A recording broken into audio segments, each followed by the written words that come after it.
حافظ صاحب، یہ جو معاملہ سارا شروع ہوا، اوبیسلی کورٹ مارشل ہوگا، قانون کے مطابق ہی وہاں پہ معاملات چلیں گے، تو معاملات وہیں پہ رک جائیں گے یا پھر یہ معاملہ بھی اعلیٰ عدلیہ میں آ سکتا ہے؟ کس طرف اس میں تھوڑے سے جو قانونی پہلو ہیں اس کے اوپر تھوڑی روشنی ڈالیے۔ بسم اللہ الرحمن الرحیم۔ عطر صاحب، ایک تو بڑی واضح بات اس چیز کے اندر ہے کہ پاکستان آرمی کا ایک اپنا جو اسٹرانگ انٹرنل اور اکاؤنٹیبلٹی کا جو ایک میکانزم ہے اسی نے اس کو ٹریگر کیا ہے، اور اگر آپ ISPR کی پریس ریلیز دیکھیں تو اس کے اندر دو طرف انہوں نے اشارہ کیا ہے۔ ایک طرف اشارہ ہے ٹاپ سٹی کا، معزز عدالت کی ہدایت کے مطابق جو ہے وہ تحقیقات جو مئی 2017 کا انسیڈنٹ تھا، اور پھر سپریم کورٹ آف پاکستان کے اندر جب امپلیمنٹیشن آف دھرنا فیض آباد کی چل رہی تھی پروسیڈنگ، تو اس کے اندر نومبر 2023 کے اندر جو تھا یہ ایک اپلیکیشن آئی، جس اپلیکیشن کو فارورڈ کی منسٹری آف ڈیفنس اور وہاں سے GHQ کے اندر گئی، اور GHQ کے اندر چونکہ آپ نے لاء کی بات کہی ہے تو میں اس کو تھوڑا سا آپ کو اس پہ ایکسپلین کرنا چاہوں گا کہ جب GHQ کے اندر کو معاملہ جاتا ہے تو اس کیس کے اندر دو چیزیں آئیں۔ ایک اس کے اندر یہ تھا کہ جس ایونٹ کی طرف آپ اشارہ کر رہے ہیں وہ ایونٹ ہے ان کی ڈیورنگ دی سروس کا،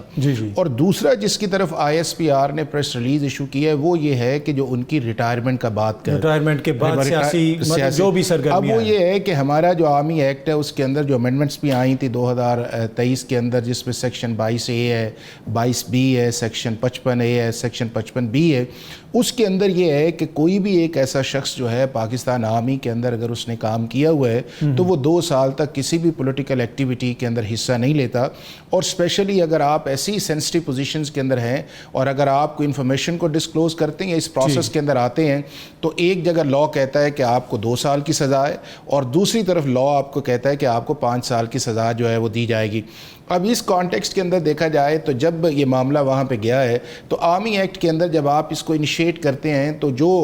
ایک انکوائری کمیٹی کی جاتی ہے اس کو ایک کمیشن آف انکوائریز کہتے ہیں، اس کے نیچے جو ہے وہ کام ہوتا ہے۔ اس کے بعد جو اگلا سٹیج 2 آتی ہے وہ آتی ہے سمری آف ایویڈنس آتی ہے، کہ جو آپ کی انکوائری آئی ہے اس کو آپ نے پھر ایویڈنس کے اندر کنورٹ کرنا ہوتا ہے، اور اس کے بعد پھر آپ کی کسٹڈی آتی ہے جو آپ کی سیکشن 73 کے اندر ہے، اور سیکشن 73 کے اندر اگر آپ سرونگ ہے تو اس کے اندر ٹائم لیمٹ نہیں ہے کہ آپ کا کورٹ مارشل سٹارٹ کب ہوگا، لیکن اگر آپ آرمی کے سرونگ آفیسر نہیں ہیں تو سیکشن 75 کے اندر اس کورٹ مارشل کو جو ہے وہ 8 دن کے اندر سٹارٹ ہونا چاہیے۔ آج کل شروع ہو جائے گا، اور یہی وہ نہیں، میرا خیال یہ ہے کہ جو آپ کی ISPR کی آئی ہے وہ تینوں ٹیئرز کراس کر کے وہ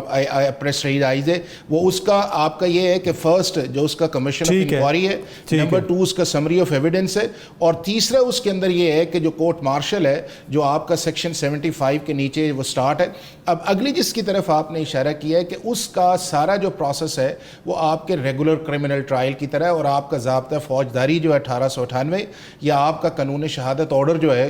دونوں یہ دیکھیں۔ اب یہ دیکھیں، تھوڑا اس کو بریف کر لیتے ہیں، وقت کی کمی ہے۔ اب سزا ہو جاتی ہے، کورٹ مارشل ہو جاتا ہے، ان کو سزا سنا دی جاتی ہے، پھر جنرل فیض کے پاس کیا آپشنز ہیں؟ 2 آپشن، ایک یہ ہے کہ لاء کے اندر یہ ہے کہ اس کی جو کنفرمیشن ہے وہ آرمی چیف جو ہے فیڈرل گورنمنٹ نے انہیں آتھورائز کیا ہوا ہے، وہ ان کی کنفرم کر سکتے ہیں، ریمٹ کر سکتے ہیں، سسپینڈ کر سکتے ہیں، وہ سیکشن 120 کے اندر ہے۔ دوسرا اس کے اندر یہ ہے کہ 92 کے اندر ایک امینڈمنٹ آئی تھی، اور وہاں کے اوپر ایک کورٹ آف اپیل کا بھی کانسیپٹ ہے کہ اگر مناسب سمجھا جائے تو وہ آپ اس جو فائنڈنگز ہے اس کو کورٹ آف اپیل کے اندر جائیں گے، اور اس کو چیئر جو ہے وہ آرمی چیف کرتے ہیں اگر سرٹن کیٹیگری سے باہر نکلتا ہے، اور اگر پھر بھی اس کے اندر آپ کو مثلا کئی طرح کی سزائیں ہیں جس کے اندر آپ کا فور فیچر ہے، ٹرمینیشن تو ہو نہیں سکتی چونکہ رینکس واپس ہیں، پرکس پرویلیجز ہیں، پینشنز ہیں، اور یہ ساری۔ اگر اس کے بعد آ جاتا ہے تو پھر یہ ہے کہ ہماری سپریم کورٹ کی ججمنٹس ہیں کہ اگر کسی شخص کو فیلڈ کورٹ مارشل سے سزا ہوتی ہے تو وہ پاکستان کی کانسٹیٹیوشنل جورسڈکشن جو ہے جس ٹیریٹری کے اندر ہے،